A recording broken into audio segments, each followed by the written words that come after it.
Le fabricant néerlandais de vélos électriques connectés VanMoof tire sa révérence, déclaré en faillite par le tribunal d'Amsterdam. Il a été rappelé, je risque d'avoir un accident, le cadre risque de se fissurer. En 2023, VanMoof, la start-up hollandaise de vélos électriques, dépose le bilan. Quelques mois plus tard, c'est Cowboy qui vacille, puis Angel, l'entreprise de Marc Simoncini. 3 boîtes qui avaient levé des millions et dont les vélos s'arrachaient à plusieurs milliers d'euros pièce. Des millions de clients se retrouvent du jour au lendemain avec des vélos qui ne marchent pas et sans savoir s'ils pourront le réparer un jour. Mais ce qui est bizarre dans l'histoire, c'est pourquoi ces startups ont échoué. En fait, elles ont essayé de grossir trop vite. Tellement que VanMoof s'est retrouvé à vendre des vélos à perte pour avoir le maximum de clients le plus rapidement possible. On parle même de plus de 2000 € de perte par vélo. Mais une entreprise de vélo, c'est pas une application mobile. On croit pas de x10, x100 par an. On scale pas une chaîne d'assemblage comme on déploie une mise à jour sur un logiciel. Malheureusement, les lois de la physique, c'est pas les mêmes que celles des lignes de code. Alors la vraie question, c'est pourquoi ? Pourquoi des fondateurs intelligents, entourés d'investisseurs expérimentés, ont fait une erreur aussi basique ?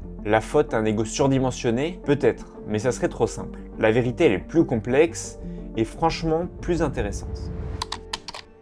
Alors, comment on en est arrivé là ? Pour comprendre l'effondrement, il faut d'abord comprendre l'euphorie. En 2018-2019, le vélo électrique explose. Les ventes montent en flèche et les villes investissent des montants colossaux dans les infrastructures, comme les pistes cyclables. Et dans ce contexte, 3 boîtes décident de tout miser sur le haut de gamme. VanMoof, fondé à Amsterdam, qui faisait à l'origine des vélos mécaniques, sort une gamme de vélos urbains, électriques et connectés, avec un design épuré et une batterie intégrée dans le cadre. C'est beau, c'est cher et ça va rapidement trouver son public. La boîte va réussir à lever plusieurs dizaines de millions d'euros. On a aussi Cowboy, une start-up belge fondée en 2017 sur la même recette. Un vélo minimaliste haut de gamme. La boîte est soutenue par des investisseurs de renom et valorisée à plusieurs centaines de millions d'euros à son pic. Et puis il y a Angel, fondé par Marc Simoncini, le créateur de Mythic, connu pour son passage dans l'émission Qui va être mon associé, qui avait l'ambition de créer l'iPhone du vélo. Ambitieux le Marc. La croissance elle est là, elle est même énorme pour des startups industrielles. Mais petit à petit les délais s'allongent et les clients s'impatientent. Alors, il est où le problème ?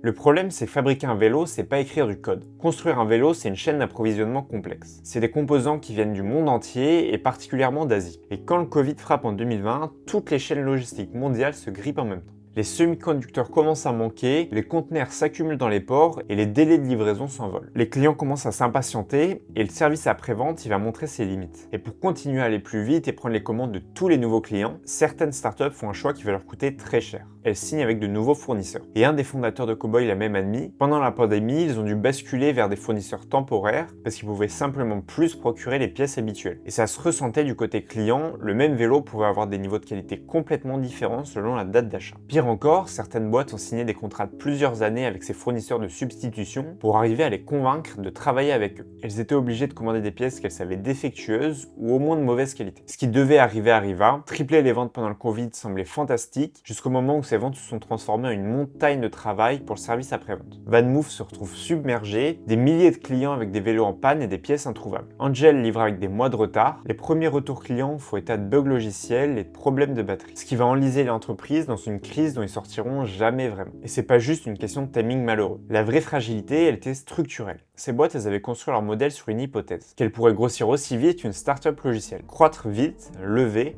croître encore plus vite et dominer le marché. Et cette hypothèse, elle s'est avérée complètement fausse. Une start-up qui ne croit pas, c'est une start-up qui meurt. Cette pensée, elle vient de Paul Graham, le fondateur de Y Combinator, l'accélérateur qui a notamment lancé Airbnb, Dropbox ou Stripe, un des gourous de la Silicon Valley. Et sur le papier, la logique se tient. Grossir vite, installer la marque, devenir la référence, et une fois qu'on est dominant, on remonte les prix et on devient rentable. Mais cette logique, elle repose sur une hypothèse centrale, qu'il y aura un gagnant qui prend la majeure partie des parts de marché. Mais on peut la remettre en question. Specialized existe depuis 1974, Trek depuis 1976 et Cannondale depuis 1971.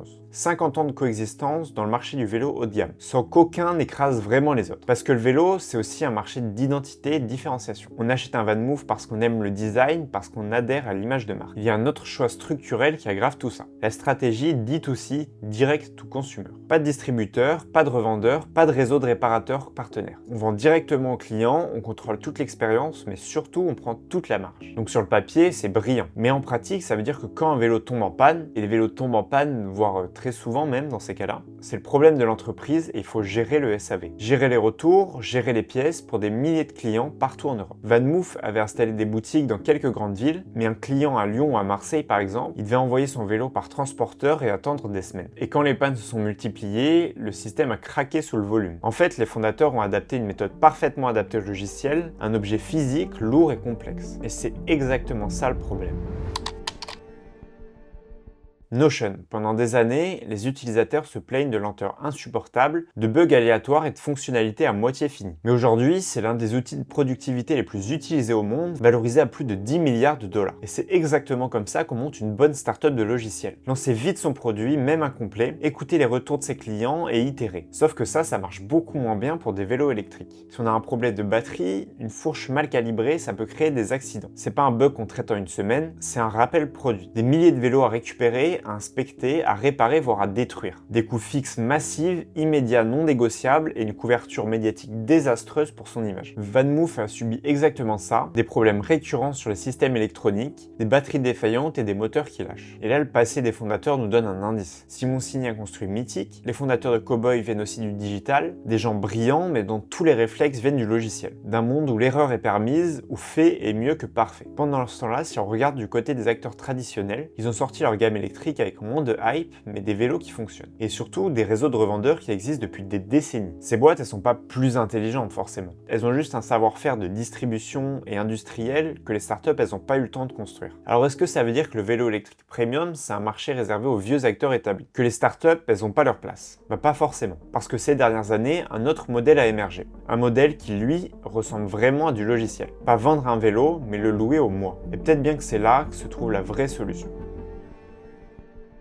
Finalement, pourquoi est-ce qu'on vend des vélos? Un vélo électrique haut de gamme à 3 000 € par exemple, c'est une barrière énorme. La plupart des gens qui voudraient basculer du métro au vélo n'ont pas forcément envie de sortir 3 000 € d'un coup. Et puis ça crée de nouveaux problèmes comme la peur de se le faire voler. Et à Paris, je peux témoigner, c'est une peur tout à fait légitime, ou alors qu'il tombe en panne. Et la réponse à ça, c'est Dance. Si vous habitez à Paris, vous en avez sûrement croisé. Ils ne vendent pas de vélo, seulement un abonnement mensuel autour de 70 à 80 € par mois. Le vélo vous est donné prêt à rouler.